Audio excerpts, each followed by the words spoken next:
Well guys, welcome back to the channel. Today I had a little bit of a catastrophic failure the other night. And last there was cleaning the corrals. I managed to get that all cleaned out. But got a little bit of an issue here. I don't know if you guys can see that, but you can probably see a little bit better now. At first I thought maybe a spindle broke on it or a bearing let go, but no, it's actually, I'll see if you guys can see underneath here. The axle tube decided to fold over while I was loading it, and the tire is up against the thing there. So yeah, so that's what's going on. A little bit of a catastrophic failure. Unfortunately, I don't have time to fix it right now, and at least I got the corrals cleaned out, and I did get a bunch of loads spread out on the field too. So from my other pile, I cleaned up the one pile there, and but yeah, so that's what's kind of going on there. And but yeah, you can see where it's, I guess there was supposed to be a shield on top to keep manure from falling down. It's kind of a poor design when you think of it. Like it's just got this upside down channel, and so that whole trough fills up with manure and whatnot. And I don't know, this one's hard to see because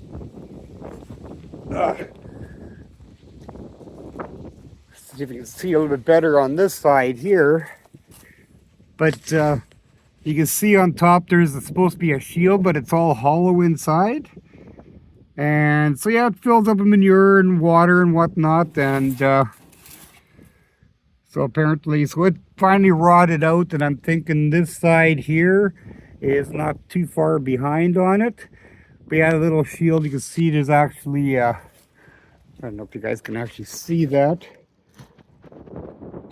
Yeah, you can see there's a bit of a hole rotted out in there. But yeah, so that's where we're at with this. I'm just gonna go park it in the corner. I don't need it now till next fall, so I'll wait till I got a bunch of other stuff I gotta do first.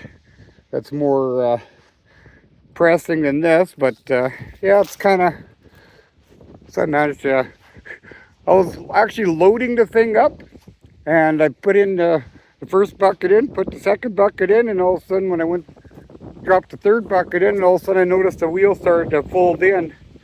So I just kind of limped it over slowly and unloaded it, cleaned it out, dragged it back in the yard here. So not much I can do about it. I'll have to take the wheels off, jack it up, and pull the whole axle out from underneath, and do a little bit of cutting and pasting, and see what needs to be done with it. But yeah, this whole, when I unbolt this axle, I'm gonna take this whole plate off here. Like it just, that holds it to the main frame. And I don't know if you guys can see underneath there, but you got the deck kind of bolted on the, only on the back side of this this axle channel.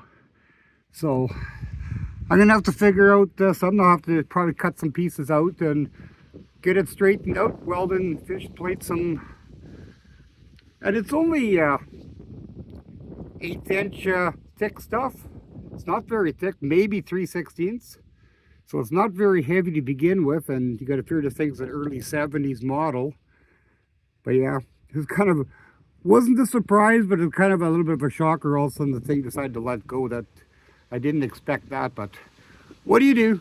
I guess that kind of stuff happens. I guess that's what happens here. Trying to farm with old junk and stuff like that. Just, but at least it's fixable. You know, just got to pull the wheels off. But yeah, this whole plate right here, it's all joined right up to that framework there. So I'll have to unbolt this, and then I'll just slide the axle out. I may have to disconnect the chain and drop it down, because I set it up so that my connector link is in the right above it, so it's easy enough for me to drop it off the edge here. So yeah, it's kind of one of those things, like what do? Like, I'll have to see if I can get all those bolts out. Hopefully I can pop them out and just drop the axle out from underneath it, and we'll take it from there, I guess. I'll have to figure out how I'm gonna jack the thing up. Not a whole bunch. Well, I guess I can kind of support it from the other, just in front of this, as long as I got it hooked up to a tractor, I guess, at the time. But other than that, it shouldn't be too terribly bad. Otherwise, because I really can't weld it in place because it's pretty tight quarters. And then, of course, got the wooden deck, so kind of want to separate, but then I have no way of actually getting it true to look sitting like that. So it's probably easier for me just to pull the axle out. Like there's only 3 bolts on this side and 4 on the other side there of this axle on each side, and then all those little ones are going across. I'll just, even if I got to cut those off, it's not a big deal. I'm gonna just put new bolts in there. But yeah, that's where I'm at now. A little bit of catastrophic failure, typical destruction at its finest, you know. But what do you do? Not much else a person can do. Like, I'm not going to go buy a new machine because this is easily repaired anyway. Not like some of that new equipment where if it breaks, now you got expensive repair bills. Whereas this here, yeah, just 1/4 inch plate steel, and I'll have that thing up and going in no time. As I said, I'm not going to worry about it right now because I got other stuff I need to get done before the snow flies here. So, okay, well, we're going to leave it at that, and I'm going to go drag this thing off into the off to the edge there and unhook the tractor, and then I'll revisit this here come springtime. So we'll catch you guys on the next one. We'll see you guys later. Thanks for watching.